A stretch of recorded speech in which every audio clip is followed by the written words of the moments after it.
नमस्कार, आप देख रहे हैं डिन न्यूज खबरें आप तक। मैं हूं आपके साथ शारदा झा। आप तमाम दर्शकों का स्वागत है। बुलेटिन की शुरुआत से पहले नजर डालते हैं आज की हेडलाइंस पर। जयनगर एसडीपीओ राघव दयाल ने अनुमंडल पुलिस पदाधिकारी कार्यालय में अनुमंडल स्तरीय सभी थानाध्यक्षों के साथ की क्राइम मीटिंग, दिए कई निर्देश। मधुबनी में 50 बेड वाला वृद्धजन आश्रय स्थल अब हुआ पूरी तरह संचालित, वृद्धजनों को मिलेगा घर जैसा वातावरण।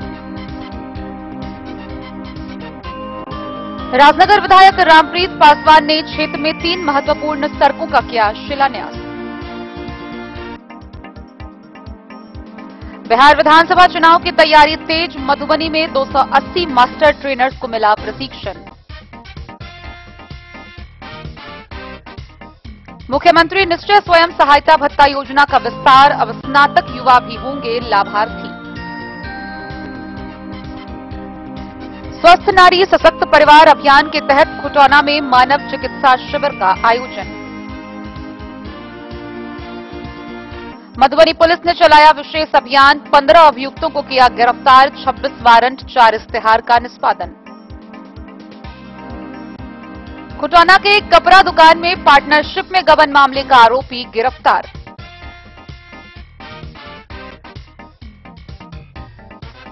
और मुख्यमंत्री महिला रोजगार योजना की 25 लाख लाभुक महिलाओं को 10,000 रुपए प्रति लाभुक की दर से सरकार ने की 2500 करोड़ रुपए की राशि का अंतरण।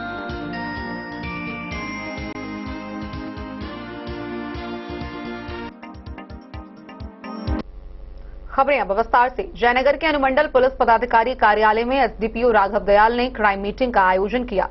इस क्राइम मीटिंग में जयनगर अनुमंडल स्तरीय सभी थानाध्यक्ष शामिल हुए। एसडीपीओ ने सभी थानाध्यक्षों को क्राइम पर कंट्रोल समेत कई दिशा निर्देश दिए। जयनगर अनुमंडल पुलिस पदाधिकारी कार्यालय में शनिवार को अनुमंडल स्तरीय सभी थानाध्यक्षों के साथ क्राइम मीटिंग का आयोजन किया गया। बैठक की अध्यक्षता में एसडीपीओ राघव दयाल ने किया। बैठक में सर्किल इंस्पेक्टर संजय कुमार सिंह, जयनगर थानाध्यक्ष अमित कुमार, लदनिया अनूप कुमार, देवधा ब्रजेश कुमार, बासुपट्टी थानाध्यक्ष अरविंद कुमार समेत अन्य लोग मौजूद थे। एसडीपीओ ने बैठक में उपस्थित सभी थानाध्यक्ष को पर्व त्योहार को देखते हुए शांति व्यवस्था बहाल करने के लिए कई आवश्यक दिशा निर्देश दिए। जिले से लगने वाली सीमावर्ती थाना क्षेत्रों में विशेष चौकसी बरतने, अपने थाना क्षेत्रों में विधि व्यवस्था को लेकर चौकसी बरतने, लंबित कांडों का जल्द निष्पादन करने, फरार वारंटी की गिरफ्तारी, शराबबंदी कानून को सख्ती से लागू करने, दिवा संध्या एवं रात्रि गश्ती सक्रिय रूप से करने, गंभीर और लंबित कांडों का निष्पादन करने, बैंक बाजारों में गश्ती कराने, सीमावर्ती क्षेत्रों में सीमा पार से आने जाने वाले लोगों व असामाजिक तत्वों पर पैनी नजर रखने, आसूचना संकलन करने, क्राइम कंट्रोल और शराब एवं मादक पदार्थों की तस्करी पर रोक लगाने के लिए विशेष अभियान चलाने का निर्देश दिया। आसूचना संकलन कर असामाजिक तत्वों पर पैनी नजर रखने, अपराध नियंत्रण को लेकर सूचना तंत्र मजबूत करने, लंबित कांडों का जल्द से जल्द निष्पादन करने, फरार वारंटियों की गिरफ्तारी करने का निर्देश दिया। एसडीपीओ ने बताया कि दीपावली व छठ पर्व के अलावे आगामी बिहार विधानसभा चुनाव के मद्देनजर पुलिस विधि व्यवस्था को लेकर सभी स्तरों पर काम कर रही है। डिन न्यूज के लिए जयनगर से मोहम्मद अली की रिपोर्ट। मधुबनी नगर निगम में 50 बेड वाला सुविधा युक्त वृद्धाश्रम का शुभारंभ हुआ। इसका उद्घाटन मधुबनी नगर निगम के मेयर अरुण राय, उपमेयर अमानुल्लाह खान, नगर आयुक्त समेत कई पदाधिकारी व कर्मी उपस्थित रहे, जिन्होंने संयुक्त रूप से इसका उद्घाटन किया। नगर निगम मधुबनी परिसर में निर्मित 50 बेड की क्षमता वाला वृद्धजन आश्रय स्थल आज विधिवत रूप से संचालित होना शुरू हो गया। मेयर अरुण राय, उपमेयर मोहम्मद अमानुल्लाह, नगर आयुक्त अनिल चौधरी सहित वरीय अधिकारियों, पार्षदों एवं सामाजिक कार्यकर्ताओं की उपस्थिति में दीप प्रज्वलित कर आश्रय स्थल का शुभारंभ किया गया। गौरतलब है कि इस वृद्धजन आश्रय स्थल का उद्घाटन मुख्यमंत्री ने अपनी प्रगति यात्रा के दौरान किया था और अब इसका विधिवत संचालन शुरू हो गया है। शुभारंभ अवसर पर बेनीपट्टी के एक बुजुर्ग का पंजीकरण कर उन्हें आश्रम में आवास उपलब्ध कराया गया। मेयर अरुण राय एवं उपमेयर मोहम्मद अमानुल्लाह ने कहा कि इस आश्रय स्थल में रहने वाले बुजुर्गों को पूरी तरह घर जैसा वातावरण दिया जाएगा। उनके भोजन, आवासन और देखरेख के लिए जीविका दीदियों के हाथ का बना पौष्टिक भोजन, केयर टेकर, योगा व मेडिटेशन क्लास, स्वास्थ्य सेवाएं और मनोरंजन की व्यवस्था निःशुल्क उपलब्ध कराई गई है। जिलाधिकारी की अध्यक्षता में गठित समिति, जिसमें अपर समाहर्ता, नगर आयुक्त एवं सहायक निदेशक सामाजिक सुरक्षा सदस्य हैं, आश्रय स्थल के संचालन और देखरेख की निगरानी करेगी। आश्रय स्थल में डिस्पेंसरी की व्यवस्था की गई है, जहां फिजिशियन, फिजियोथेरेपिस्ट एवं नर्स मौजूद रहेंगे। वृद्धजनों के स्वास्थ्य को ध्यान में रखते हुए नियमित स्वास्थ्य जांच, योग कक्षाएं एवं मनोरंजन की सुविधाएं उपलब्ध है। यह आश्रय स्थल उन वृद्धजनों के लिए उम्मीद की किरण बनेगा जिन्हें परिवार ने बेघर कर दिया है। 60 वर्ष से अधिक आयु के ऐसे बुजुर्ग यहां सुरक्षित, सम्मानजनक और गरिमामयी जीवन जी सकेंगे। शुभारंभ समारोह में नगर आयुक्त अनिल चौधरी, डीपीआरओ परिमल कुमार, सहायक निदेशक नितेश कुमार पाठक, सिटी मैनेजर तथा सभी पार्षद व अन्य अधिकारी उपस्थित थे।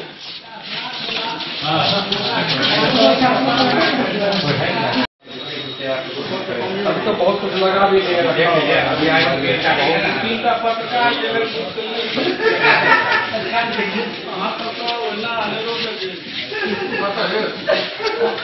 खुशी का क्षण भी है और दुख का क्षण कि हम अपने माता पिता को वृद्धाश्रम में रखते हैं। अभी मेयर साहब ने कहा, अब विस्तार से आयुक्त महोदय ने बता दिया सर। इसका चूँकि आज संचालन की प्रक्रिया है, उद्घाटन इनका 1 जनवरी 12 जनवरी को ही 25 को ही उद्घाटन माननीय मुख्यमंत्री जी नीतीश कुमार जी ने कर दिया। अभी तो सिर्फ एक आवेदन आया है और विशेष क्योंकि आज मीडिया के माध्यम से लोगों में बात जाएगी। गाहे बगाए वृद्धाश्रम जब तैयार था तब लोग पूछा करते थे कि ये चालू है कि नहीं, तो अब इसका विस्तार से संचालन आज से शुरू हो गया है और इसकी देखरेख जीविका और जो एनजीओ को भार मिला है वो करेंगे। और गाहे बगाए तमाम वार्ड काउंसलर और मेयर साहब हम लोग 15 दिन 1 महीना में अपने जो हमारे सताए हुए, अपने परिवार से सताए हुए लोग यहाँ रहेंगे उनका हाल जानेंगे, तो उनको और बेहद खुशी होगी कि आपको कैसा भोजन मिल रहा है, नाश्ता कैसा मिल रहा है, आपका रख रखाव कैसा है। क्योंकि उनको सिर्फ आना है और सारी व्यवस्था इस वृद्ध आश्रम में उनको एक परिवार से ज़्यादा बेहतर किया जा सकता है। तो उसके तैयारी में हम लोग हमेशा इनको चेकआउट करते रहेंगे कि ताकि कोई दुश्वारी नहीं हो और उनको किसी तरह की दिक्कत नहीं हो। और अभी ये केवल निगम में नहीं बल्कि जिला स्तर का ये है और ईश्वर से कामना है कि लोग इससे बचें। अगर नहीं बच पाए तो उसके लिए ये सरकार ने जो सहूलियत दी है उसका ये लाभ उठावे। अच्छा, 1 सेकंड। आश्रम नगर निगम के संचालन शुरू हुआ है, क्या कहना चाहिए? 12 जनवरी को माननीय मुख्यमंत्री उद्घाटन किए थे। भोजन जो जीविका बनाएगी वो एग्रीमेंट नहीं बना पाई, इसलिए विलम्ब हुआ। आज 4 अक्टूबर को इनका संचालन हम लोग किए हैं। जैसे पता चला है कि बेनीपट्टी से हमको मिश्रा जी हैं, एक बेड यहाँ आज बेड भी लेंगे। बेड लेने का कई तरीका से नियम है जो नगर आयुक्त साहब आपको बता दिए हैं। तो मधुबनी के लिए, मधुबनी जिलावासी के लिए ये वृद्ध आश्रम खुला है, ये बहुत बड़ी बात है। लेकिन हम तो ईश्वर से प्रार्थना करेंगे कि ऐसा बेटा किसी को न दे कि ये वृद्ध आश्रम में आना पड़े। लेकिन समय ऐसा हो गया है कि बेटा विदेश रहता है और कह देता है कि बाप माँ को जो है वृद्ध आश्रम में छोड़ देते हैं। तो वृद्ध आश्रम का इसीलिए सरकार का एक नीति नियम बना कि वृद्ध आश्रम हर जिला में होना चाहिए। तो हर जिले के लोग जो भी वृद्ध ऐसे आएंगे उनको निःशुल्क भोजन, कपड़ा, दवा का व्यवस्था, चप्पल, एसी रूम है, पंखा है, फ्रिज है, टोटल कपड़ा धोने का व्यवस्था है। हर व्यवस्था से उनको फ्री किया जाएगा और हर बेड पे 2 बेड पे एक मतलब जो है लेबर रहेगा जो इनको देख रेख 24 घंटा सेवा उनको दिया जाएगा। कितने बेड का है? 50 बेड का है।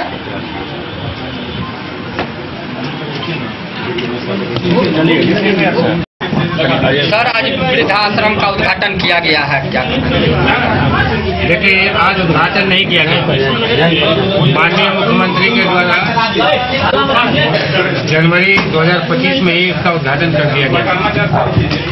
लेकिन जीविका के साथ रसोई के संचालन के लिए एग्रीमेंट होना था, विभाग का ही निर्देश था।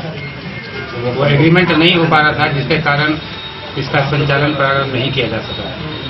अभी एक सप्ताह पहले जीविका के साथ हम लोगों का एग्रीमेंट हो गया। जीविका को ही रसोई का संचालन करना है, तो जीविका के साथ जब एग्रीमेंट हो गया तब हम लोगों ने इसका संचालन आज से प्रारंभ किया। तो आज संचालन है, मतलब आज से इस वृद्धजन असहाय जो आश्रम है उसका द्वार सबके लिए खुल गया। समाज के जो भी व्यक्ति असहाय है, जिनको घर में या घर से निष्कासित कर दिया गया है या उनके बाल बच्चों के द्वारा उनको छोड़ दिया गया है, तो वैसे व्यक्तियों को के लिए इरेस्पेक्टिव ऑफ कास्ट इनकम उनके लिए इस आश्रय स्थल में रहने की व्यवस्था की गई है। इसके लिए एक प्रक्रिया निर्धारित है। जिला स्तर पर एक कमेटी है, जिला पदाधिकारी की अध्यक्षता में। उस कमेटी में प्रत्येक आवेदन पर विचार किया जाएगा। जिनको भी इसमें रहना है आश्रय स्थल पर, उनको एक आवेदन देना होगा। उस आवेदन पर जो जिला स्तरीय कमेटी है वो विचार करेगी और विचार करके जब योग्य पाया जाएगा कि हाँ वास्तव में यह असहाय है, उनकी प्रविष्टि के पहले अनिवार्य रूप से उसका मेडिकल कराना। वो बीच में रहेंगे, उनका पहले मेडिकल कराया जाएगा। उनका मेडिकल रजिस्टर यहाँ संधारित होगा, उनका मेडिकल सर्टिफिकेट उसमें संधारित किया जाएगा। और यहाँ जब एडमिट हो जाते हैं तो उनको सारी सुविधा दी जाएगी। उनको वस्त्र भी प्रदान किया जाएगा। खाना तो मिलेगा ही, सुबह शाम दोपहर का खाना मिलेगा, 2 टाइम नाश्ता मिलेगा। और रहेंगे यहाँ पर तो उनको कुछ भी अपना नहीं रहना है। उनको रहने के लिए वस्त्र दिया जाएगा, पहनने के लिए चप्पल दिया जाएगा, सोने के लिए बिस्तर है, मच्छरदानी है, दवा की भी व्यवस्था होगी। हमारा मेडिकल टीम भी है जो बगल वाले रूम में आपको देख रहे हैं, यहाँ पर डॉक्टर की टीम बैठेगी। रेगुलर बेसिस पर उनका उनके मनोरंजन के लिए उस आवेदन पर कमेटी विचार करके निर्णय करेगी। उसके बाद उनको यहाँ प्रविष्टि दिया जाएगा। सर, आवेदन पत्र कहाँ से प्राप्त करेंगे, कैसे करेंगे? आवेदन पत्र के लिए कोई ऐसा नहीं है कि कोई निश्चित इसमें देना है। कोई अपना प्लेन कागज पर भी लिख के देते हैं, कमेटी उस पर विचार करेगी, उनको एंट्री देते हैं। कहाँ देंगे सर? जिला पदाधिकारी के यहाँ देंगे, नगर निगम में भी दे सकते हैं, हमारे यहाँ भी देंगे तो हम भी कमेटी को रेफर करेंगे। लेकिन हर अलग कमेटी ही उस पर निर्णय करेगी। सर, जो भी वृद्ध असहाय लोग यहाँ आएंगे तो उनके निकलने का भी कुछ रूल रेगुलेशन है या जब मन हो तब निकलने के लिए देखिए कमेटी बैठेगी, कमेटी उस पर निर्णय करेगी। ऐसा नहीं है कि कोई टहलते हुए आवे कहे कि हमको यहाँ एंट्री करना है, 2 दिन रहे। भाई आपको असहाय मानकर यहाँ पर सहारा दिया। शहर में जो बेसहारा असहाय जो स्टेशन या बस स्टैंड पूरे शहर के लिए है। उनके लिए क्या आप लोगों की तरफ ऐसा से नहीं है कि स्कीम है? सिर्फ मधुबनी नगर निगम के लिए है। कहीं बाहर किसी प्रखंड के है, कहीं जिला भर में कहीं भी कोई असहाय व्यक्ति है, उनको भी यहाँ पर आश्रय दिया जाएगा, बशर्ते वो असहाय होना चाहिए। तो इसमें मैंने बताया कि इसमें जो है कोई इनकम नहीं रखना है कि अधिक इनकम वाले हैं या गरीब तबके के हैं, असहाय होना चाहिए। अभी जो शुरू हुआ है आज के तारीख में इसमें कितने असहाय वैसे रहेंगे या अभी कोई नहीं? तो जब संचालन शुरू हुआ है तो लोगों को जानकारी मिलेगी, उसके बाद उनका आवेदन शुरू होगा। उसके बाद अभी कुछ नहीं है। अभी एक आदमी का आवेदन आया है, वो बेनीपट्टी के हैं, मिश्रा जी करके है। उनका एक आवेदन प्राप्त हुआ है, उनको सूचना भी दी गई थी। तो उन्होंने कहा था कि 1 बजे तक हम पहुँच रहे हैं, लेकिन अभी तक आ नहीं पाए हैं। तो वह आएंगे तो उनका मेडिकल चेकअप कराया जाएगा। मेडिकल चेकअप कराने के बाद उनका यहाँ पर प्रविष्टि कराया जाएगा। तो एक आवेदन प्राप्त हुआ है और बाकी जैसे ही आप लोगों के माध्यम से लोगों को जानकारी मिलेगी तो मुझे यकीन है कि अधिक से अधिक जो असहाय लोग हैं इससे लाभान्वित होंगे, वो अपना आवेदन दे सकें।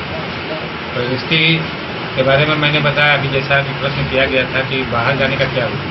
तो बाहर जाने के लिए भी हम लोग ये अपेक्षा करते हैं कि जो लोग यहाँ रहेंगे, अगर वे परिवार से निष्कासित हैं या उनका कोई परिवार नहीं है, तो छोड़ने के लिए भी उनका सही डिसीजन होना चाहिए। डिसीजन का मतलब ये है कि अगर वो बाहर जाना चाहते हैं तो उनके परिवार वाले अनुरोध करेंगे कि हम लोग अभी को साथ रखने के लिए तैयार हैं, या हम अपने घर में रहना चाहते हैं, उनका ऐसा आवेदन आता है, उसको कमेटी पुनः विचार करेगी, उसको फिर दे देंगे।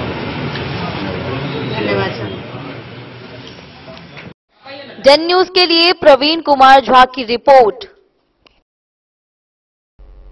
राजनगर विधानसभा क्षेत्र में जनहित से जुड़े महत्वपूर्ण कार्य शुरू हो चुके हैं। इसी कड़ी में विधायक रामप्रीत पासवान के द्वारा 3 सड़कों का शिलान्यास किया गया। 4 अक्टूबर को राजनगर विधानसभा क्षेत्र में जनहित से जुड़े महत्वपूर्ण विकास कार्यों की शुरुआत हुई। राजनगर विधायक रामप्रीत पासवान ने क्षेत्र में 3 महत्वपूर्ण सड़कों का शिलान्यास कर जनता को बड़ी सौगात दी। पहली सड़क हार्ट हॉस्पिटल से मंगरौनी होते हुए खोयर तक बनाई जाएगी, जिसकी लंबाई लगभग 4.5 किलोमीटर होगी। यह सड़क क्षेत्र के लोगों के लिए बेहतर यातायात सुविधा प्रदान करेगी। दूसरी सड़क रांटी से राजनगर तक बनेगी, जिसकी लंबाई 7 किलोमीटर होगी। इसके निर्माण से ग्रामीण क्षेत्रों का संपर्क राजनगर मुख्यालय से और सुदृढ़ होगा। वहीं तीसरी सड़क रामपट्टी से राजनगर तक बनने जा रही है, जो लोगों के आवागमन को सुगम बनाएगी। इस अवसर पर आयोजित शिलान्यास कार्यक्रम में बड़ी संख्या में ग्रामीण व गणमान्य व्यक्ति उपस्थित थे। कार्यक्रम में वार्ड संख्या 7 के पार्षद आशीष कुमार झा, कॉमर्स कॉलेज के संस्थापक प्रोफेसर पीसी झा, अमरीश कुमार, पंकज कुमार झा, राजेश कुमार सहित अन्य कई सम्मानित नागरिकों की उपस्थिति रही।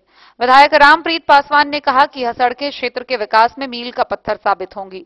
उन्होंने आश्वासन दिया कि राजनगर विधानसभा के प्रत्येक गांव तक सड़कों का जाल बिछाया जाएगा, जिससे जनता को बेहतर सुविधाएं मिल सके। ग्रामीणों ने विधायक के इस पहल की सराहना करते हुए उनके प्रति आभार व्यक्त किया। इस कार्यक्रम से पूरे क्षेत्र में उत्साह और खुशी का माहौल देखा गया।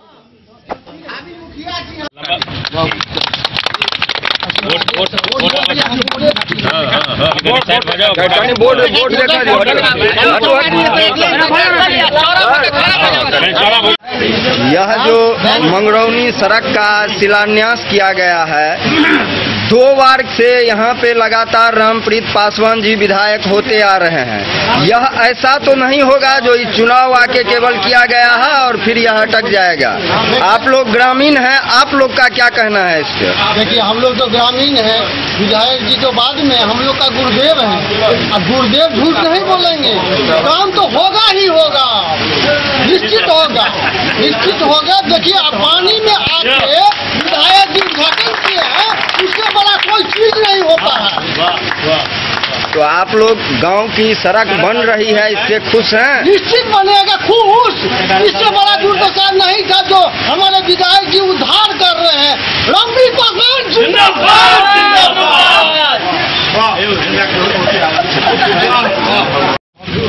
सर, आज जो यह हार्ट हॉस्पिटल से खोर तक का सड़क का निर्माण का आपके द्वारा शिलान्यास किया गया है, कितना दिन में बंद के ये तैयार हो जाएगा और कौन से ठेकेदार को इसका ठेकेदारी दिया गया है? देखिए, ये RWD का सड़क है। ये सड़क पूर्व के संवेदक के द्वारा इस सड़क को मेंटेनेंस नहीं किया गया। इस सड़क को 31 मार्च 26 को 5 साल पूरा होता है।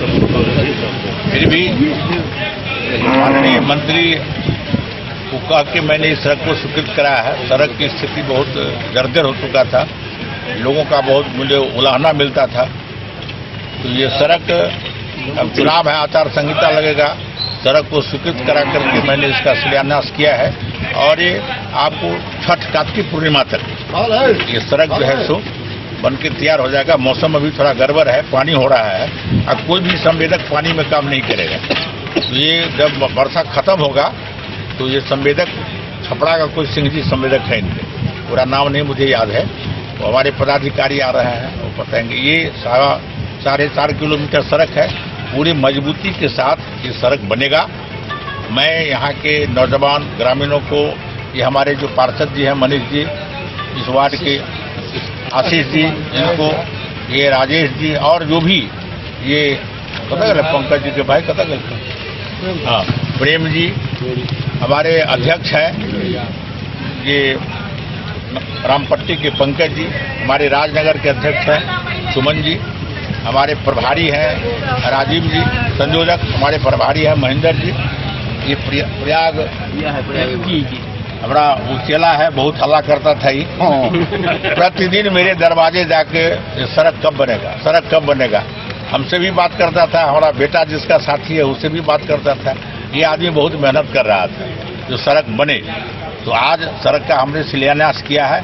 आप लोगों से एक ही आग्रह है, बिना किसी किंतु परंतु के मैं आप लोगों से निवेदन करता हूं, आप लोग हमारे बेटे के समान हैं। रोड में ब्रेकर न बने, बढ़िया से रोड बने, संवेदक को कह के उसको रोड को ठीक से बनाए। कहीं कोई गड़बड़ करे तो आप हमको कहिए, हम बगल में हैं। ये सुंदर रोड बने, बीच में थोड़ा ऊंचा बने और दोनों कात जो पानी निकल के बाहर चला जाए। अभी उसमें नाला का प्रावधान नहीं है, तो बीच में ऊंचा करके ऐसे सड़क बनाएगा, ऐसे इस आकार का, तो निश्चित रूप से वो सड़क बहुत ज्यादा दिन तक टिकेगा। अभी जो पीसीसी बना है बूढ़ी माई के बगल में, अभी फर्स्ट क्लास का पीसीसी है। नहीं ये नहीं, इसी सड़क में जो पीसीसी बना है आगे जो बन रहा था और ठेकेदार छोड़ के भाग गया, तो वो अच्छा बना है। उसी तरह से बढ़िया सड़क बनेगा। और मैं आप लोगों से ये भी आग्रह करता हूँ, जमीन मंगरौनी में पड़ा हुआ है, पानी नहीं बह रहा है। पानी जो पड़ता है उसमें लोग बहावे, जिस सड़क पर हम लोग चलते हैं हम ही उसका उपयोग करेंगे। तो जब पानी लगेगा तो फिर सड़क खराब होगा। इसलिए पानी नहीं लगे, यह व्यवस्था हो। और हम कौन नहीं चाहता है जो अपने घर आंगन को बढ़िया करे। मंगरौनी में शिक्षक रहा हो, जो आदमी लहरियागंज से ऐसे घुमा करके बिलखबार तक रोड बना है, जो आदमी काली मंदिर से लेकर बूढ़ी माई तक सड़क बना है, उस सड़क को भी बना सकता था। लेकिन ये सड़क हाई कोर्ट का मामला हो गया था, जिसके चलते वो विलंब हुआ और थोड़ा लोगों में आक्रोश भी हुआ। तो मैं इन लोगों से भी निवेदन करता हूं कि आप अपना आक्रोश को कम करिए। और मैंने सड़क का स्वीकृत करा दिया है, 1-1.5 महीना में सड़क बनके तैयार हो जाएगा। और निकट भविष्य में चुनाव भी आने वाला है। आप लोगों के मन में यदि कोई तकलीफ हो तो उसको आप भूल जाएं। मैं उस गांव का शिक्षक रहा हूं और सभी जो बच्चे हैं हमारे, वो सब कहीं नौकरी पर चले गए, घर पर भी पढ़े लिखे लोग हैं। इस सारे दर्द को भूल करके सड़क आपका हम बना रहे हैं। सब कोई पूरा मिल करके एक बार हमको मत दे करके जिताइए। और अगले चरण में जो भी आपका काम हो, पोखरी में घाट बनाना हो या शेड बनाना हो, मैं भी यहाँ गस्ता हूँ, जो मैं सारे काम को कर दूंगा। इन्हीं शब्दों के साथ आपको और आपके चैनल को मैं बधाई देता हूँ। और यहाँ खड़े हमारे मुखिया जी भी हैं, गरिया के यहाँ आए हुए हैं, संजय जी हैं। आप सबों को बधाई देता हूँ, अभिनंदन करता हूँ, स्वागत करता हूँ। बहुत बहुत धन्यवाद। डन न्यूज के लिए प्रवीण कुमार झा की रिपोर्ट। खबरों का सिलसिला जारी रहेगा, जल्द ही लौटेंगे एक छोटे से ब्रेक के बाद। आप बने रहिए हमारे साथ। अब आपके अपने शहर मधुबनी में खुल चुका है आधुनिक सुविधाओं से सुसज्जित लक्ष्य लाइब्रेरी। यहाँ आपको मिलेगा 24 घंटे 7 दिन खुला रहने वाला अध्ययन स्थल, जहाँ हर वक्त रहेगा शांत और प्रेरणादायक माहौल। सुविधा है फ्री पार्किंग, RO वाटर और फुल्ली एयर कंडीशन्ड हॉल की। बिजली की कोई चिंता नहीं, क्योंकि 24 घंटे पावर बैकअप इन्वर्टर और हर सीट पर इंडिविजुअल चार्जिंग पॉइंट है उपलब्ध। आपके पढ़ाई को रफ्तार देने के लिए है high speed internet, wifi, current affair magazine और प्रतिदिन हिंदी इंग्लिश न्यूज़पेपर। साथ ही लॉकर सुविधा, डिस्कशन पॉइंट और आरामदायक हैंडल वाली कुर्सियां भी उपलब्ध है। आपकी सुविधा के लिए यहाँ है कैफेटेरिया का उत्तम प्रबंध। तो इंतजार किस बात का, आज ही आइए और जुड़िए लक्ष्य लाइब्रेरी से। हमारा पता है गौशाला चौक, मोबाइल टावर के सामने, मधुबनी। लक्ष्य लाइब्रेरी, जहां पढ़ाई का हर लक्ष्य होगा पूरा। मधुबनी, इस शादी सीजन सिर्फ हमारे साथ खरीदे और पाए 100% एक्सचेंज वैल्यू। आप सोने, चांदी या हीरे के आभूषणों की तलाश में हैं, तो हमारे ज्वेलरी शॉप में मिलेंगे आपको हर तरह के आभूषण बेहद किफायती दामों पर। हर अवसर के लिए आभूषण आपके बजट में। लाल बाबू प्रसाद एंड सन्स, संकट चौक, बैंक ऑफ इंडिया के बगल में, मधुबनी। नए और शानदार स्टॉक के साथ अब हर रिश्ते को करे और भी सुंदर। लाल बाबू प्रसाद एंड सन्स, संकट चौक, बैंक ऑफ इंडिया के बगल में, मधुबनी। हमारे सभी गोल्ड ज्वेलरी शॉप पर HUID है मौजूद।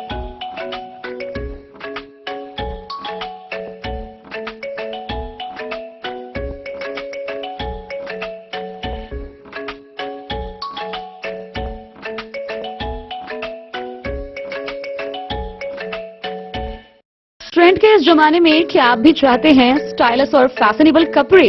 क्या आप अपने लुक को अपग्रेड करना चाहते हैं? अगर हाँ, तो आज ही आएं Bombay fashion readymade sari showroom.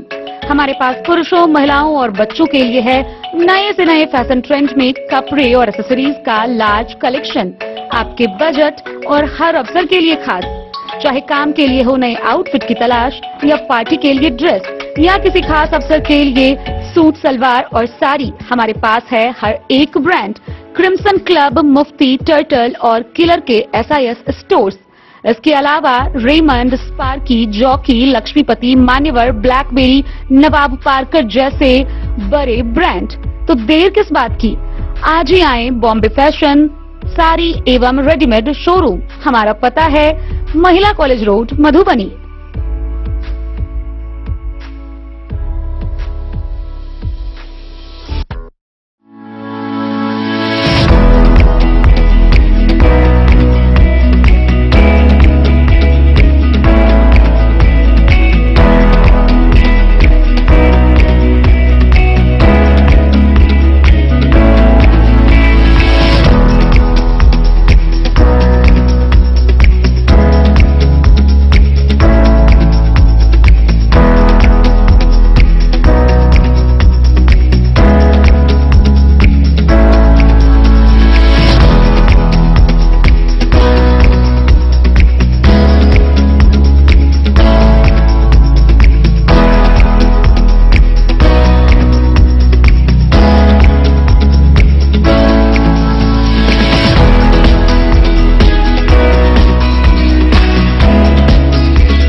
लाल बाबू ज्वेलर। बिहार विधानसभा आम निर्वाचन 2025 को लेकर मधुबनी जिला में मास्टर ट्रेनर्स का 2 दिवसीय प्रशिक्षण संपन्न हुआ। चुनाव प्रक्रिया को पूरी तरह पारदर्शी बनाने के लिए मास्टर ट्रेनर का प्रशिक्षण संपन्न किया गया। आगामी बिहार विधानसभा आम निर्वाचन 2025 की तैयारियों को लेकर जिला निर्वाचन पदाधिकारी सह जिला पदाधिकारी मधुबनी के निर्देशानुसार जिला प्रशिक्षण कोषांग द्वारा मास्टर ट्रेनर्स का 2 दिवसीय जिला स्तरीय नियमित प्रशिक्षण DRDA सभागार मधुबनी में संपन्न हुआ। प्रशिक्षण सत्र के मुख्य प्रशिक्षक आफाक अहमद ने बताया कि इस 2 दिवसीय प्रशिक्षण में जिले के कुल 280 नामित मास्टर ट्रेनर्स ने भाग लिया। प्रशिक्षण को 4 शिफ्टों में आयोजित किया गया, जिसमें प्रत्येक सत्र में 70 प्रशिक्षकों को निर्वाचन प्रक्रिया से संबंधित विषयों पर प्रशिक्षण दिया गया। प्रशिक्षण का संचालन शैलेंद्र कुमार घोष, मोहम्मद नूरुल एन नूरी, शंकर प्रसाद सिंह, सतीश चंद्र झा, राजेश कुमार रंजन, कमलेश झा, पवन कुमार सिंह, प्रकाश सिंह, बादल एवं पवन कुमार जैसे जिले के अनुभवी मास्टर ट्रेनर्स द्वारा किया गया। मौके पर प्रशिक्षण नोडल पदाधिकारी सह विभागीय जांच अपर समाहर्ता नीरज कुमार ने बताया कि प्रशिक्षण के दौरान प्रतिभागियों को निर्वाचन आयोग के दिशा निर्देश, EVM hands on training, mock poll, निर्वाचन संबंधी विभिन्न प्रपत्रों की प्रविष्टि तथा मतदान पदाधिकारियों के कर्तव्यों एवं दायित्वों के संबंध में विस्तार पूर्वक जानकारी दी गई। सहायक नोडल पदाधिकारी राकेश कुमार झा ने मास्टर ट्रेनर्स को संबोधित करते हुए कहा कि चुनाव प्रक्रिया को निष्पक्ष, पारदर्शी एवं सुचारू रूप से संपन्न कराना सभी की जिम्मेदारी है। इसलिए मास्टर ट्रेनर्स को चाहिए कि वे प्रशिक्षण के सभी बिंदुओं को गहराई से समझें ताकि मतदान कर्मियों को सही से प्रशिक्षण दे सके। इस अवसर पर प्रशिक्षकों ने वीवीपैट संचालन, पीठासीन पदाधिकारी के कार्य एवं मतदान केंद्र पर बरती जाने वाली सावधानियों से संबंधित व्यावहारिक एवं महत्वपूर्ण जानकारी भी प्रशिक्षुओं को दी। बताया गया कि मतदान कर्मियों का प्रशिक्षण 8 से 13 अक्टूबर 2025 तक आयोजित किए जाने की संभावना है। यह तिथि संभावित है तथा निर्वाचन पदाधिकारी के निर्देशानुसार अंतिम रूप से निर्धारित की जाएगी। इस प्रशिक्षण में पीठासीन पदाधिकारी P1, P2 एवं P3 स्तर के मतदान कर्मी भाग लेंगे।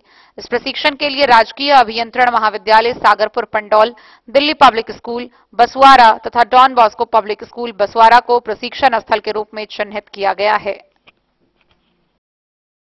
Bureau report, Madhubani. बिहार सरकार ने अपने साथ निश्चय कार्यक्रम योजना को और अधिक प्रभावी बनाते हुए अब इसे और अधिक आगे बढ़ाया है। अब स्नातक युवा भी इसके लाभार्थी होंगे। गौरतलब हो कि साल में 5 लाख बेरोजगार युवाओं को मासिक भत्ता के साथ रोजगार प्रदान करने के लिए कौशल शिक्षा भी सरकार मुहैया कराएगी। बिहार सरकार ने अपने 7 निश्चय कार्यक्रम के तहत चल रही मुख्यमंत्री निश्चय स्वयं सहायता भत्ता योजना को और अधिक प्रभावी बनाते हुए अब स्नातक, कला, विज्ञान, वाणिज्य पास युवाओं को भी योजना में शामिल किया है। बेरोजगार युवाओं को आर्थिक सहायता प्रदान करने और उन्हें रोजगार या स्वरोजगार के लिए सक्षम बनाने के उद्देश्य से यह योजना लागू की गई है। योजना के अंतर्गत 20 से 25 वर्ष के आयु वर्ग के वे युवक या युवतियां जो स्नातक पास हैं, बेरोजगार हैं, अध्ययनरत नहीं हैं और किसी सरकारी या निजी नौकरी में नहीं है, वे इसका लाभ प्राप्त कर सकते हैं। योजना के तहत लाभार्थियों को स्वयं सहायता भत्ता के रूप में प्रति माह 1000 दिए जाएंगे, जो अधिकतम 2 वर्षों तक जारी रहेगा। इसके साथ ही श्रम संसाधन विभाग बिहार द्वारा निःशुल्क कौशल विकास प्रशिक्षण भी प्रदान किया जाएगा, ताकि युवा रोजगार या स्वरोजगार के योग्य बन सके। राज्य सरकार का लक्ष्य प्रतिवर्ष लगभग 5 लाख लाभार्थियों को योजना का लाभ पहुंचाना है, जिस पर अनुमानित व्यय 600 रुपए करोड़ प्रति वर्ष है। डीआरसीसी के अधिकारी ने बताया कि यह योजना 2 अक्टूबर 2016 से लागू है। Bureau report, Madhubani. स्वस्थ नारी सशक्त परिवार अभियान के अंतर्गत खुटौना प्रखंड क्षेत्र में सशस्त्र सीमा बल के जवानों के द्वारा लक्ष्मीपुर गांव में मानव चिकित्सा शिविर का आयोजन किया गया। इस शिविर में कुल 122 ग्रामीणों ने स्वास्थ्य परीक्षण कराया। स्वस्थ नारी सशक्त परिवार अभियान के अंतर्गत बुधवार को 18वीं बटालियन के बी संवाई की बाह्य सीमा चौकी अंधराबन के कार्यक्षेत्र स्थित लक्ष्मीपुर गांव में मानव चिकित्सा शिविर का सफल आयोजन किया गया। इस शिविर का संचालन कमांडेंट दामोदर प्रसाद मीणा, उप कमांडेंट अशोक कुमार ओला एवं सहायक कमांडेंट मोहित वर्मा के मार्गदर्शन में किया गया। शिविर में डॉक्टर नरेश कुमार, कमांडेंट एवं डॉक्टर महिमा मिश्रा, स्त्री रोग विशेषज्ञ एवं वरिष्ठ चिकित्सा अधिकारी उप जिला अस्पताल फुलपरास ने अपनी विशेषज्ञता से ग्रामीणों का स्वास्थ्य परीक्षण किया और आवश्यक परामर्श दिया। इस अवसर पर कुल 122 ग्रामीणों में 83 महिलाएं, 29 पुरुष एवं 10 बच्चे का स्वास्थ्य परीक्षण किया गया।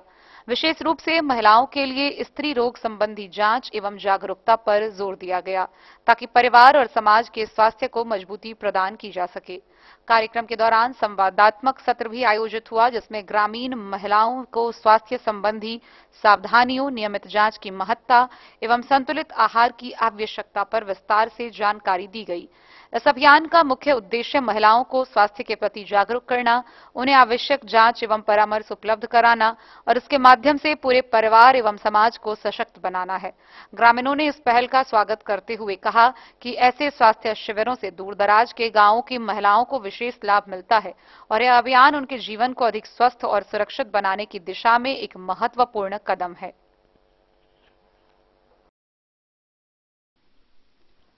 डन न्यूज के लिए राशिद रजा की रिपोर्ट। खबरों का सिलसिला जारी रहेगा, जल्द ही लौटेंगे। एक छोटे से ब्रेक के बाद आप बने रहिए हमारे साथ।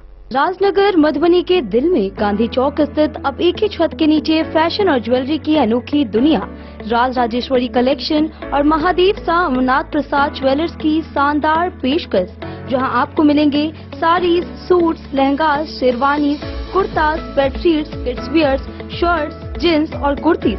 हर खास मौके के लिए खास कलेक्शन और साथ ही ब्रांडेड 916 गोल्ड, सिल्वर और नक्षत्र डायमंड ज्वेलरी एवं गृह रत्न, उपरत्न और घड़ियों के विक्रेता का विशाल शोरूम महादेव शाह अमरनाथ प्रसाद ज्वेलर्स, मिथिलांचल का नंबर 1 एसी शोरूम, जहां है सोना चांदी के मेकिंग चार्ज पर 31% तक का डिस्काउंट ऑफर एवं डायमंड के मूल्य पर फ्लैट 21% तक का डिस्काउंट ऑफर, साथ ही 100% कैश वापसी की सुविधा उपलब्ध है। तो आज ही आइए आरपी मॉल, गांधी चौक, राजनगर बाजार, मधुबनी और बनाइए हर खास पल को और भी खास। संपर्क करें 9431643733 पर।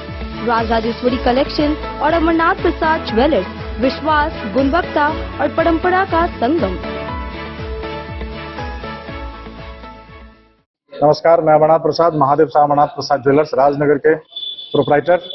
अभी सोने, चांदी और डायमंड में बहुत अच्छा ऑफर चल रहा है। सोने चांदी के मेकिंग चार्ज पर 31% तक का डिस्काउंट है और डायमंड के ज्वेलरी के मूल्य पर 21%, 21% का फ्लैट डिस्काउंट है। तो आप लोग आवे, पधारें और इस ऑफर का लाभ उठावें। गोकुल राज।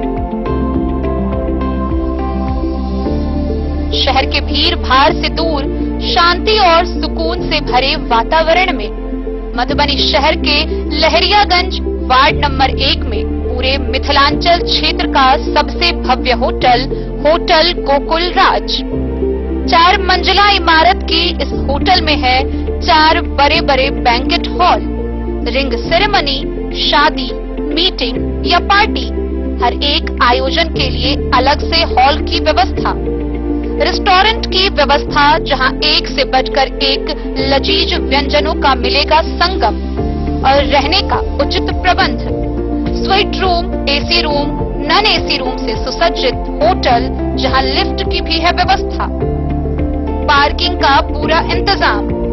तो आइए और जिंदगी में खुशियों से भरी यादें शामिल करिए। होटल गोकुल राज मधुबनी में आप लोगों का स्वागत है। होटल गोकुल राज, लहरियागंज, वार्ड नंबर 1, मधुबनी। आनंद मिशन विद्यापीठ शिक्षा के क्षेत्र में एक नया आयाम अब छोटे बच्चों के लिए भी आधुनिक सुविधाओं के साथ उपलब्ध।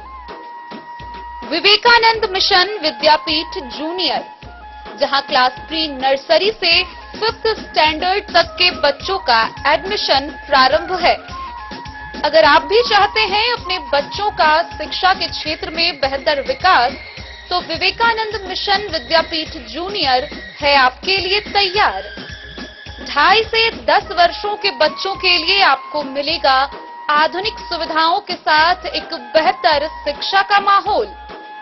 सीबीएसई बेस्ड करिकुलम सिलेबस के साथ साथ स्टूडेंट्स होंगे art and craft, game and sports और कल्चरल एक्टिविटीज में अव्वल। इंग्लिश मीडियम के माहौल के बीच स्टूडेंट्स बनेंगे स्मार्ट, जहां किताबी ज्ञान के साथ साथ हर क्षेत्र में स्टूडेंट्स होंगे अवेयर। हॉबीज और इंटरेस्ट को मिलेगी प्राथमिकता। तो आइए और अपने बच्चों के बेहतर भविष्य के लिए आज ही नामांकन करवाइए। विवेकानंद मिशन विद्यापीठ जूनियर, हमारा पता है सिरहुत कॉलोनी, नगर परिषद में।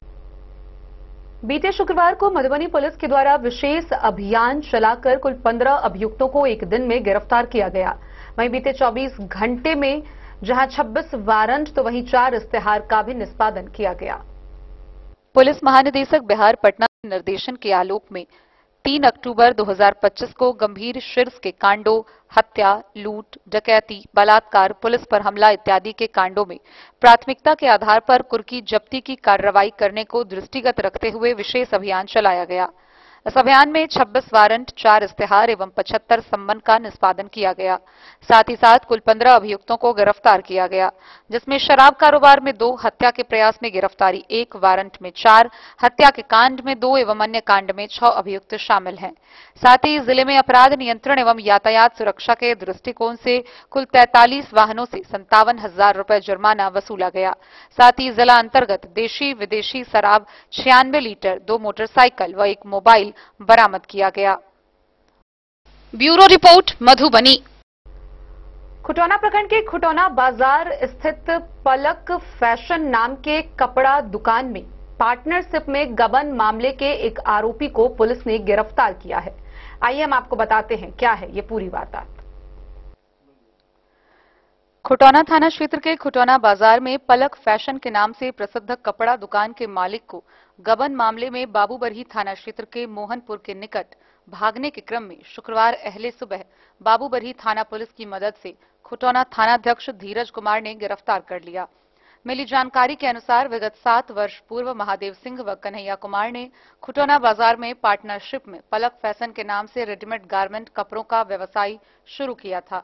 4 वर्ष बाद दोनों में यह तय हुआ कि कोई एक दुकान चलाएंगे। महादेव सिंह ने अपना लगाया हुआ पूंजी और मुनाफा का पूंजी भी व्यवसाय में लगा दिया। इसके बाद महादेव सिंह ने सालाना फिक्स कर दिया और कन्हैया कुमार को दुकान चलाने को कह दिया, जिसका कोर्ट द्वारा एग्रीमेंट दोनों के बीच हुआ।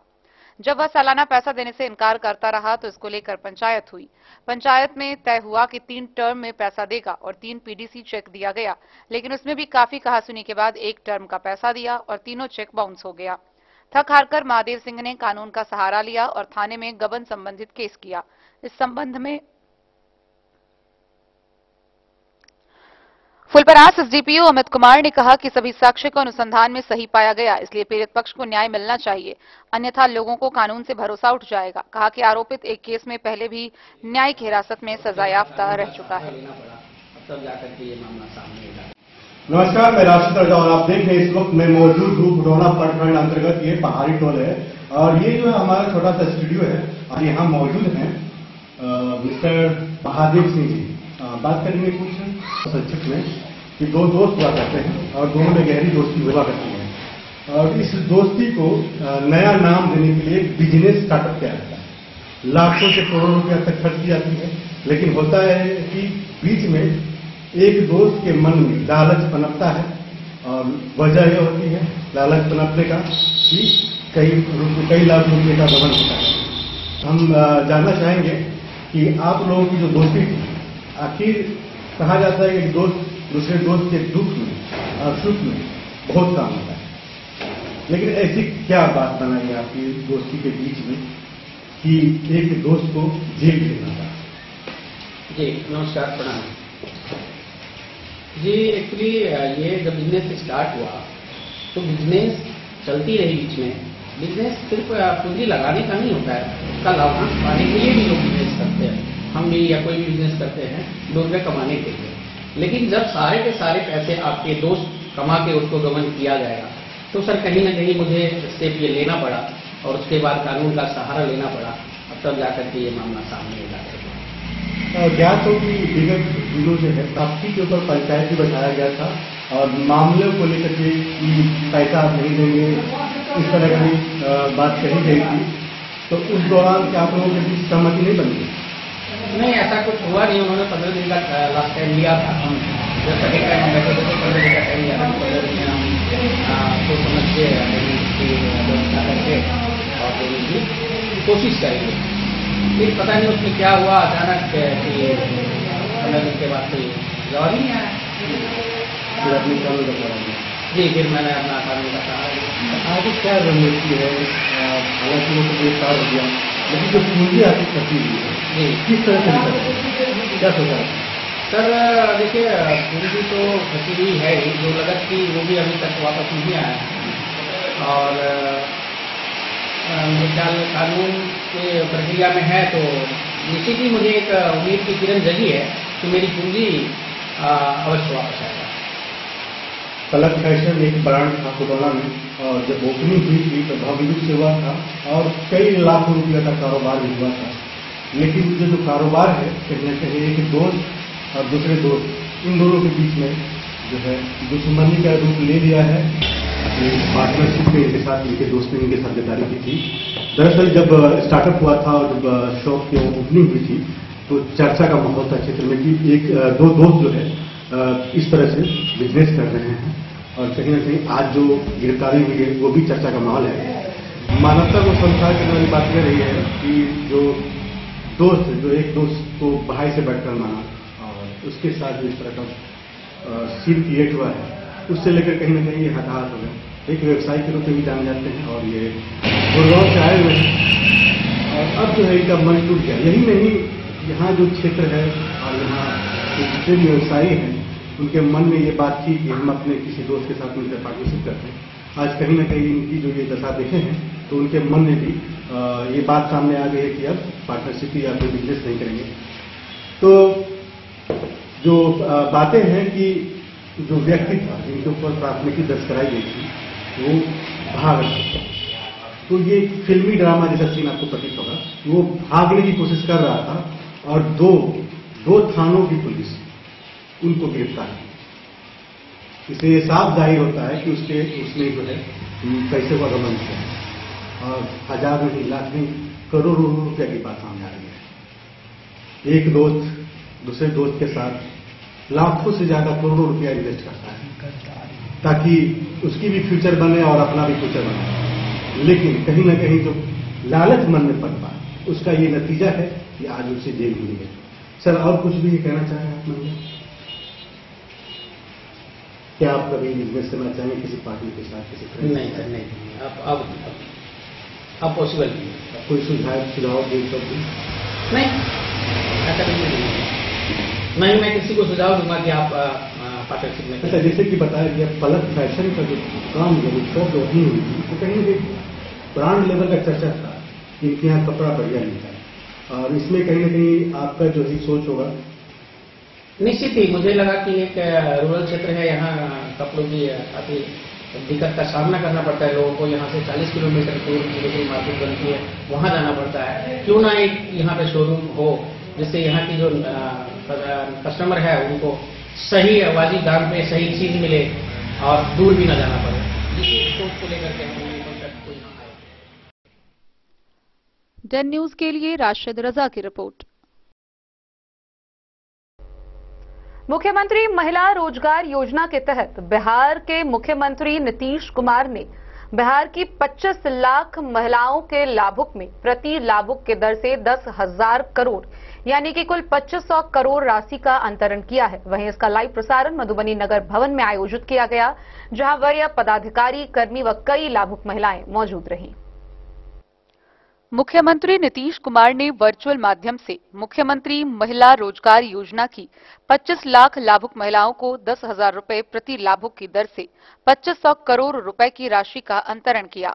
पटना में आयोजित इस कार्यक्रम का नगर भवन मधुबनी में आयोजित जिला स्तरीय कार्यक्रम में सीधा प्रसारण भी किया गया, जिसमें जिले के वरीय अधिकारियों, जनप्रतिनिधियों एवं काफी संख्या में महिला लाभुकों ने भाग लिया। सभी ने मुख्यमंत्री के संबोधन को सुना। मुख्यमंत्री ने अपने संबोधन में कहा कि प्रधानमंत्री नरेंद्र मोदी के कर कमलों द्वारा मुख्यमंत्री महिला रोजगार योजना का शुभारंभ 26 सितंबर 2025 को किया गया था और उस दिन मुख्यमंत्री महिला रोजगार योजना के अंतर्गत राज्य की 75 लाख महिला लाभुकों को 10,000 प्रति लाभुक की दर से 7,500 करोड़ की राशि डीबीटी के माध्यम से हस्तांतरित की गई थी। यानी अब तक कुल 1 करोड़ लाभुक महिलाओं के खाते में 10,000 करोड़ रुपए की राशि अंतरित की जा चुकी है। मुख्यमंत्री ने कहा कि मुख्यमंत्री महिला रोजगार योजना का मुख्य लक्ष्य राज्य के सभी परिवारों की एक महिला को उनकी पसंद का रोजगार शुरू करने के लिए आर्थिक सहायता देना है। इसके तहत आर्थिक सहायता के रूप में 10,000 रुपए की प्रारंभिक राशि दी जा रही है। महिलाओं द्वारा रोजगार शुरू करने के बाद आकलन कर 2 लाख रुपए तक की अतिरिक्त वित्तीय सहायता दी जाएगी। उन्होंने कहा कि विश्वास है कि इस योजना के क्रियान्वयन से महिलाओं की स्थिति और ज्यादा मजबूत होगी, वे आत्मनिर्भर बनेंगी। स्वावलंबन एवं आत्मनिर्भरता पर केंद्रित इस योजना के माध्यम से राज्य एवं देश के आर्थिक विकास को भी बल मिलेगा। Bureau report Madhubani. तो आज के इस बुलेटिन में फिलहाल इतना ही। कल फिर हाजिर होंगे नई खबरों के साथ। तब तक दीजिए पूरी टीम को इजाजत और मधुबनी की हर छोटी बड़ी खबरों के लिए देखते रहिए डन न्यूज, खबरें आप तक। नमस्कार।